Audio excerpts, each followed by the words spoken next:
केवळ एक दोन चित्रपट करूनही खूप प्रसिद्धी मिळणारे अनेक कलाकार होऊन गेले।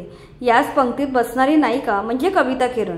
मराठीत अवघे 2-3 चित्रपट करूनही कविता किरण यांना खूप प्रसिद्धी मिळाली। घारे डोळे आणि बहारदार सौंदर्याने कविता किरण यांनी मराठी प्रेक्षकांना भुरळ घातली होती।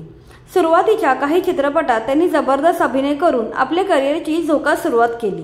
मात्र 2-3 सिनेमे करून ती अचानक चित्रपटसृष्टीतून गायब झाली।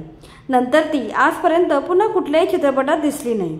आज तब्बल 40 वर्षांनी त्या कुठे असतात आणि काय करतात हे आज आम्ही तुम्हाला या व्हिडिओद्वारे सांगणार आहोत। चला तर व्हिडिओ सुरू करूया। कविता किरण यांचे खरे नाव साधना रानडे आहे। त्यांचा जन्म पुण्यात झाला। पुण्यातील रेणुका स्वरूप शाळेत त्यांनी प्राथमिक शिक्षण घेतले। शिक्षण पूर्ण झाल्यावर मॉडेलिंगची आवड असल्याने त्यांनी जाहिरात क्षेत्रातही नशीब आजमावले होते। एका साबणाच्या जाहिरातीत त्यांना झळकण्याची संधी मिळाली होती। याच दरम्यान त्यांना 1978 साली आपली माणसं या चित्रपटात नायिकेची भूमिका साकारायची संधी मिळाली।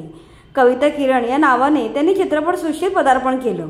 या चित्रपटात धुंद हवा बहर नवा हे कविता किरण आणि विक्रम कोकले यांच्यावर चित्रित झालेलं रोमॅन्टिक गाणं तुफान गाजलं होतं। या चित्रपटातील जीवन गाणे गातच राहावे या गाण्यात सुद्धा कविता भाव खाऊन गेल्या होत्या। नंतर 1981 सालच्या गोंधळात गोंधळ चित्रपटाने त्यांना ओळख मिळवून दिली। या चित्रपटात त्यांनी पार्वती हे दाक्षिणात्य मुलीचे पात्र साकारलं होतं।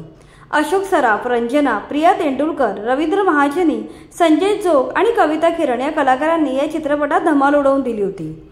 मराठी चित्रपटातून नायिका म्हणून यश मिळवल्यानंतर कविता किरण हिंदी चित्रपटाकडे वळाल्या। हिंदीत त्यांनी महाबली हनुमान चित्रपटात सीता मातेची भूमिका साकारली होती। पुढे नास्तिक चित्रपटात त्यांनी दिवंगत अभिनेते प्राण यांच्या बहिणीची भूमिका साकारली होती। त्यानंतर हिंदीत मान अभिमान, अपना बना लो आणि तेरी मांग सितारों से भर लूं यांसारख्या मोजक्या चित्रपटात त्यांनी काम केलं। तर मराठीत त्यांनी दैवत आणि थोरली जाऊ या चित्रपटात महत्त्वाची भूमिका साकारली होती। त्यानंतर मात्र त्या चित्रपटसृष्टीतून पूर्णपणे गायब झाल्या। ही सुंदर नायिका चंदेरी दुनियेतून अशी काही बाजूला झाली की पुन्हा कुठेच दिसली नाही। या काळात त्यांच्यावर चित्रित झालेली गाणी आठवल्यावर प्रेक्षकांना त्यांची आठवण यायची, पण त्या नक्की कुठे गायब झाल्या ह्याचा पत्ता कुणालाच लागला नाही। आज 40 वर्षांनी त्यांच्याबद्दलची माहिती पुढे आली। त्यांनी सैन्य दलातील वरिष्ठ अधिकारी असलेल्या व्यक्तीसोबत लग्न केलं आणि सैन्यसृष्टीला कायमचा रामराम ठोकला। लग्नानंतर साधना रानडे यांचे नाव साधना हर्षे झाले। आता त्या साधना हर्षे नावाने ओळखल्या जातात। सध्या त्या नाशिकमधील देवळाली या शहरात वास्तव्यास आहेत। त्या सर्व प्रसिद्धीपासून दूर राहून आपले आयुष्य शांतपणे जगत आहेत। त्यांनी जरी आपले अभिनय करिअर ऐन बहरात असताना सोडून दिले असले तरी त्यांनी केलेल्या कामाने त्या आजही लोकांच्या लक्षात राहिल्या आहेत।